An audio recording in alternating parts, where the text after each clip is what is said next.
Bueno, ya que estamos en esto de cosas que he dicho y que muchas veces no se ha entendido, vamos a hablar de algo que me comentó Jaime Hernández, que dice, dar tu opinión en uno de tus vídeos acerca de los psicodélicos, o sea, más que psicodélicos, él se refiere a los psicodislépticos. Psicodélicos eran, se les decía en los años 70, pero pues de esto ya pasó un ratito. Los psicodislépticos son aquellos que son aquellas drogas que provocan alucinaciones. Entonces, bueno, pues vamos a hablar de drogas, como pide Jaime Hernández, pero él nos dice algo concreto, dice, los psicodélicos o psicodislépticos, LSD, psilocibina, ayahuasca, MDMA, como medicina en el futuro para resolver problemas como la depresión. No lo sabemos. A ver, hay un problema y aquí yo sé que la gente lo encuentra un poco extraño, pero yo soy enemigo a muerte de las drogas. Detesto las drogas. Enterré a mucha gente, vi a muchos cerebros convertirse en natillas por las drogas. He visto vidas destrozadas a montones. Nunca voy a ser un defensor de las drogas, pero soy un defensor de su legalización. ¿Por qué? Porque la gente tiene derecho a freírse el cerebro, pero también nosotros tenemos que luchar porque no se frían el cerebro. Pero cuando conviertes algo en lo prohibido, en lo que el sistema no quiere, en lo que el Estado persigue, inmediatamente lo vuelves interesante. Yo estoy seguro que si no fueran perseguidas las drogas, los jóvenes sentirían, por lo menos los jóvenes de mi generación, que fue la que vivió más intensamente esto, habrían sentido menos ganas, menos interés en consumir drogas, en ver qué eran, por qué las odian tanto. Algo bueno han de tener. Es la lógica del rebelde, es la lógica de siempre de la rebeldía. Yo, creyendo en la libertad individual, creo que la gente tiene derecho a consumir drogas.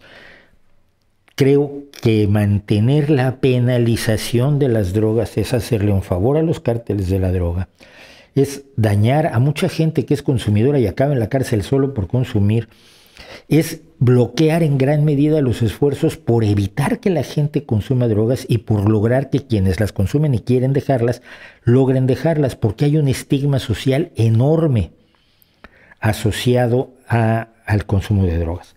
Por todo esto y sobre todo por el enorme poder que tienen los cárteles de la droga, creo que deben legalizarse. En el momento en que se despenalicen las drogas, el flujo de dinero al interior de los cárteles de la droga se detiene. ¿Qué fue lo que pasó cuando se acabó la prohibición del alcohol en los Estados Unidos allá en los años 30? Entonces, defiendo la despenalización de las drogas estando en contra de su consumo y defendiendo que la gente no las consuma y que si las consume y quiere dejarlas, que tenga todo el apoyo del Estado, de la sociedad, de la solidaridad de todos para dejarlas. Esto, sin embargo, tiene que ver con otra cosa que también ya dije y que causó muchas inquietudes, que es el cannabis no es medicina. A lo mejor algún día es una medicina. Si se investiga y alguno de los más de 300 principios activos que tienen las plantas de cannabis sativa tiene una validez terapéutica, tiene pocos efectos secundarios, hace más bien que daño, etcétera, entonces ese principio activo se podrá convertir en un medicamento que tendrá que pasar por las mismas etapas de análisis clínicos, de estudios clínicos, de estudios de primera, segunda, tercera y cuarta fase, de autorización por parte de las instituciones internacionales y nacionales dedicadas al análisis de los medicamentos, y cuando sea autorizado lo podréis consumir, hijos míos. Pero mientras no es medicina. Puede que sea analgésico, pues para algunos casos sí, pero la mayoría de la gente no lo consume por eso. La mayoría de la gente lo consume para ponerse happy. Y que se esté usando el pretexto de que, ay, es que es medicina, es que yo lo necesito porque es mi medicamento, es una payasada. ¿Por qué? Porque tiene una serie de daños. Primero que nada, fumarlo es cancerígeno. Si hemos hecho esta lucha brutal contra el tabaco, yo fui fumador, si hemos hecho esta lucha brutal contra el tabaco porque produce cáncer con los alquitranes, que es resultado de la combustión de la planta, y el cannabis es igualmente cancerígeno y produce también alquitranes cuando lo fumas, ¿Cómo es que ahora lo estamos defendiendo? Es que no entiendo. Yo vi el ataque contra el tabaco y yo decía, bueno, si la gente quiere seguir fumando, también eso de perseguirlos y convertirlos en objeto del escarnio público y casi te escupían en la calle cuando te veían fumando y encerraban a la gente en un cubículo en los restaurantes con vidrios como si fueran un zoológico, y allí están los que fuman, mira, esos son gente asquerosa que fuma. A mí me parecía muy mal cuando fumaba y me parecía muy mal cuando dejé de fumar, pero que ahora estemos defendiendo una droga que tiene efectos cancerígenos, que tiene otros muchos efectos negativos, que niegan sus promotores, vendedores y consumidores felices, me parece totalmente ridículo. Dicho esto, para centrarnos, aparte de eso están los psicodislépticos. Y los psicodislépticos son medicamentos que afectan directamente la percepción y las rutas de la percepción. Con el LSD tú puedes oír la música. ¿Qué quiere decir esto? Que tienes una experiencia sinestésica. ¿Qué puede estar ocurriendo? Pues que esa experiencia sinestésica hace que permite que los impulsos nerviosos que deberían ir del oído solamente a la corteza auditiva pasen a la corteza visual y entonces ves el sonido, o crees que ves el sonido, o interpretas los impulsos cerebrales del sonido, los interpretas visualmente, como un cruce de cables, valga la pésima metáfora. Muchos médicos han planteado la posibilidad de que algunas de las drogas psicodislépticas puedan ayudar en caso de ciertas enfermedades, sobre todo en casos de psicosis, esquizofrenia, etc. Se planteó desde el descubrimiento del LSD. Sin embargo, también la penalización de las drogas impidió que se investigaran desde el punto de vista médico. Yo no tengo ninguna certeza de que ninguna de las drogas pueda tener realmente un valor terapéutico. Les recuerdo, y esto lo decíamos en el vídeo de la patraña vegetal sobre la herbolaria, sí, muchos medicamentos provienen de las plantas, pero necesitas pasar por 40,000 plantas para encontrar una que tenga un principio activo que realmente se pueda usar, que no sea dañino, que tenga valor terapéutico suficiente, que se pueda dosificar correctamente, que no tenga efectos secundarios graves. Y tienes que pasar por 40,000 supersticiones históricas para llegar a una verdad.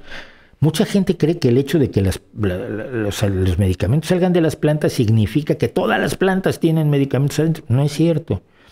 Y por eso se desechan muchísimos experimentos cuando ves que la planta, pues sí tiene un principio activo que te puede curar la tos, pero te provoca cáncer. Y entonces, pues, la tos es peor que el cáncer. No, entonces no podemos usar esta planta, no podemos usar esta sustancia, esta sal, etcétera. Entonces, evidentemente la despenalización podría ayudar a que se haga la investigación, pero sobre todo podrá ayudar a que gente como los mamarrachos que se dedican a vender ayahuasca, por ejemplo, por toda Europa de una manera desvergonzada, drogando a la gente y diciéndole que los están acercando a la superación moral y a la apertura de la conciencia. Todas esas patrañas ya las vivimos en los años 70 y no es cierto. Tu conciencia no se abre, tu experiencia vital no se enriquece. Tu comprensión del universo no aumenta. Tu comprensión del universo aumenta si estudias astrofísica. Pero si te fríes el cerebro con una sustancia que no sabes cómo funciona, porque no ha sido investigada, entre otras cosas, precisamente por la penalización de las drogas, que es un delirio estadounidense de los años 30 del siglo pasado, que antes no se penalizaban las drogas, simple y sencillamente los británicos vendían opio en China y obligaban a China que les permitiera vender opio y volver adictos a millones de personas en una situación verdaderamente aterradora. Y en México se consumía marihuana o cannabis o hachís. No, hachís no, o sea, ahí se consume directamente la marihuana. Sin que hubiera ningún problema, era más bien una droga de clases bajas, o el CAF, tampoco ha sido penalizado. Pero en la década, hacia los años 30 en Estados Unidos y después del fracaso de la prohibición del alcohol, vino la prohibición de las drogas y vino la prohibición sucesiva de todas las drogas, incluso que se iba descubriendo que estaban allí. Siento que deben despenalizarse, no sé si alguna tiene valores medicinales, pues qué bueno, si no los tiene, pues qué mal.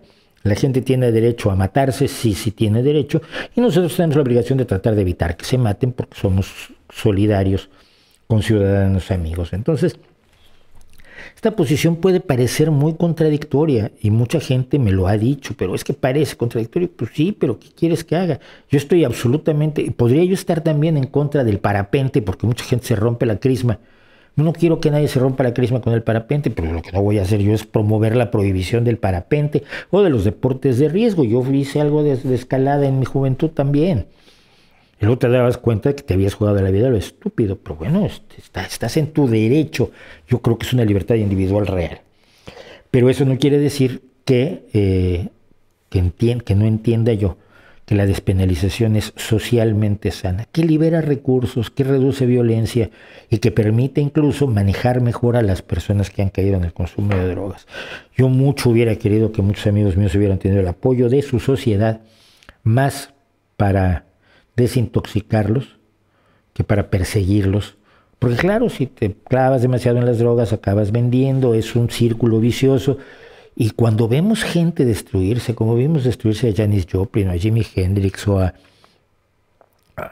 tanta gente, a tantos músicos, a tantos creadores relevantes que hoy podrían estar creando, tenemos la responsabilidad de combatir su adicción sin la tontería de penalizar las drogas, porque además no ha servido para nada. Y con esto termino. No ha servido absolutamente para nada. Con todo el combate a las drogas, con todas las muertes que ha habido de personas luchando en contra de las drogas, con todas las víctimas circunstanciales que las guerras de las drogas han dejado, por ejemplo, en México o en Colombia, jamás ha escaseado la droga en ninguna de las grandes capitales del consumo mundial de drogas. Tú en Nueva York ya pueden hacerse todos los combates a las drogas necesarias. El adicto neoyorquino siempre ha tenido todas las drogas que ha querido perfectamente a su alcance. Así que, y hay una cosa que finalmente, y esta la había yo comentado en el streaming, en el anuncio de hoy, en el anuncio del streaming de hoy, y que creo que hay que señalarla. Se está vendiendo la cocaína woke, la cocaína de fuentes éticas, porque hay algunos drogadictos, o no drogadictos, algunos consumidores de cocaína, sobre todo en Europa y en Gran Bretaña, que les preocupa con lo que les gusta la cocaína, que la cocaína se obtenga con el dolor, la muerte, el sufrimiento, la esclavización, el encarcelamiento de miles y miles de personas, de los campesinos que son obligados a sembrar la droga y se les da una miseria a cambio de ello, de la gente que trafica con la droga, que muchas veces la lanzan como carnada mientras la droga entra por otro lado. Todo lo que la policía sabe y trata de controlar. El dolor que causa la producción y tráfico de drogas empieza a molestar a algunos, y entonces pues los vendedores les dicen: no, pero esta cocaína es de origen ético, aquí no se mató a nadie, ni se torturó a nadie, ni se obligó a nadie a trabajar. Ay, pues qué bien, dámela, vale el doble. Y es el negocio. Por supuesto, la cocaína woke no existe, y después de que salió la noticia se dijo: no existe la cocaína woke, pero los vendedores de droga están utilizando el pretexto para hacer mejor negocio. Miren ustedes, yo nunca entendí a mucha gente en la izquierda que compraba, que consumía droga, siquiera por mera postura ideológica. No puedes ser cómplice de la barbarie que hay detrás de cada dosis de droga que llega a los países opulentos, a Alemania, a Estados Unidos, a Canadá, a España, a Francia. Y esa misma gente que te dice: no, yo no voy a comer este chocolate porque tiene aceite de palma y el aceite de palma acaba con los bosques. Pero hay mucha gente viviendo de él, eso se les olvida. Acaba con los bosques no me acuerdo en qué país donde es el problema del aceite de palma. Yo no compro eso. Y luego en la noche los ves fumando hashish. Dices tú, pero bueno, tu incoherencia, ¿hasta dónde puede llegar? Y como digo lo del aceite de palma, puedo decir miles de cosas que provocan que la gente haga boicots y presente manifiestos y se apunte a pancartas y a manifestaciones. Manifestaciones en las que luego los ves que vienen fumando los porritos que se obtuvieron con la esclavización de campesinos y con la tortura y abuso de miles de personas. No lo entiendo. Siquiera fuera por cuestiones éticas, deberían dejarlo. Yo afortunadamente nunca tuve que ver con drogas. Cuando bebí resultó que tenía alergia al alcohol, entonces me hinchaba yo, entonces dije, pues no bebo alcohol. Cuando fumé, bueno, dejé de fumar hace 15 años. Entiendo, pues, lo que es una adicción. La adicción al tabaco es terrible, pero no defiendo, no puedo defender a los que trafican con droga. Y esto, por supuesto, les va a parecer mal a muchos.